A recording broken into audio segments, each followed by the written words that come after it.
We have Matthew and the other letters, or the other books in the New Testament. They're going out to different places and they are copied, yes.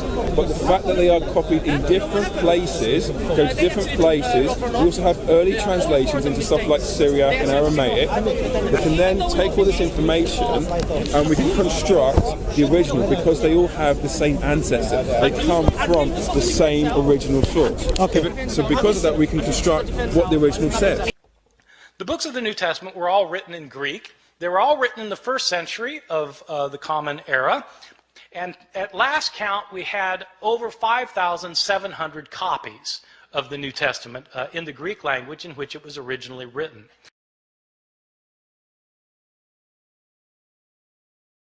And we have copies in other languages because as Christianity spread throughout the Roman Empire, people translated the New Testament into other languages, such as Latin. We have something like 10,000 copies of the Bible in the New Testament in Latin, in Coptic, the ancient Egyptian language, in Syriac, in Georgian, in Armenian, in Old Church Slavonic, etc., etc. We have all sorts of copies in all sorts of languages.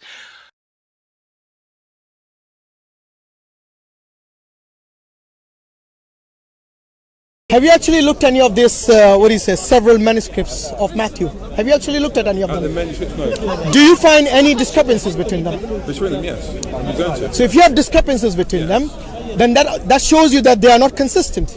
No, it means there's issues with the copying, yes. So No, I'm not talking about I'm not talking about spelling errors, or I'm not talking about any particular, if you have scholars like Bart Ehrman, I'll tell you what Bart Ehrman says. Yeah, I know what Bart Ehrman says. He says that the New Testament is the most attested work of antiquity, and all the variants, they mean nothing. Really? Yes, let's see what Bart Ehrman actually says. That's what he says. Okay, good.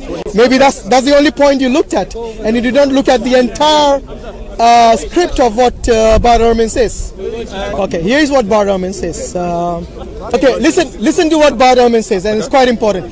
He says this: what we have are copies made later, much later. In most instances, they are copies made many centuries later. Okay, and then he says, and these copies all differ from one another in many thousands of places. Not one place, not two places, thousands of places. These copies differ from one another in so many places that we do not even know how many differences there are. Possibly it is easiest to put it in comparative terms. There are more differences among our manuscripts than there are words in the New Testament. And that is profound. You said that there are no differences. No, again, you didn't hear me. What did you say? What did you say? I want to know what you said before. What did you say? Bart Ehrman readily admits there are variations, and he says most thousands. Thousands, and he says they don't matter for nothing.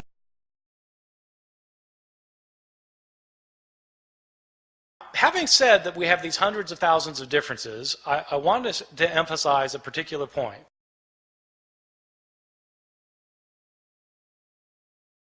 Most of these differences that we have in our manuscripts are completely insignificant, unimportant, and don't matter for a thing.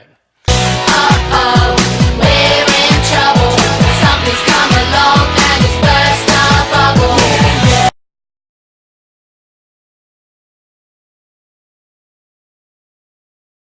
Many of these differences in the manuscripts are so unimportant that you can't replicate them in translation. Again, you don't understand Bart Ehrman. Again, you haven't understood what my example was.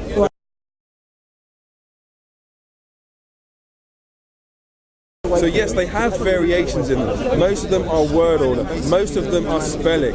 Okay, so most of the variants. This is. I'm sorry to say this. You haven't looked at it. How can you say the only word spellings? Come on. No, because I. How can you say the word order and just spellings? I think this is you trying to just cop out from this particular point. No, but you need to back up what you're saying. What you're just saying is just out of thin air. Name me a scholar who said that. I quoted Bart Ehrman. Bart Ehrman said that. Yes. What did he say? It was just word order and spellings. He actually said that. You're on camera. You're not going to lie, are you?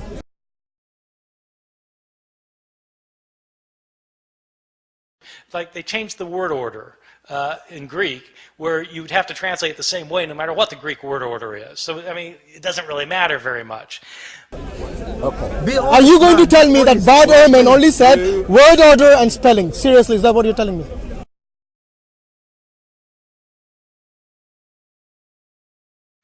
By far, the vast majority of these hundreds of thousands of differences are significant for nothing more than showing that scribes in antiquity could spell no better than my students can today. I quoted in Bart Ehrman in terms of him saying the variants don't matter for nothing. In terms of quoting the variations in spelling and spurts, the word order and spelling, we look at such as Dr. Dan Wallace, Dr. James White, they all quote and say that most of the variations are actually those. These copies differ from one another in so many places that we do not even know how many differences there are. By far, the vast majority of these hundreds of thousands of differences are significant for nothing more than showing that scribes in antiquity could spell no better than my students can today. Okay. They are all different in content. Yeah, but some are minor, right? Minor. Yeah, majority of the differences, we have to be honest. We as Muslims, we shouldn't be polemical to such an extent that we start to become dishonest. We have to be honest. Most of these differences are minor. Uh-oh, we're in trouble. Something's come along and it's burst our bubble.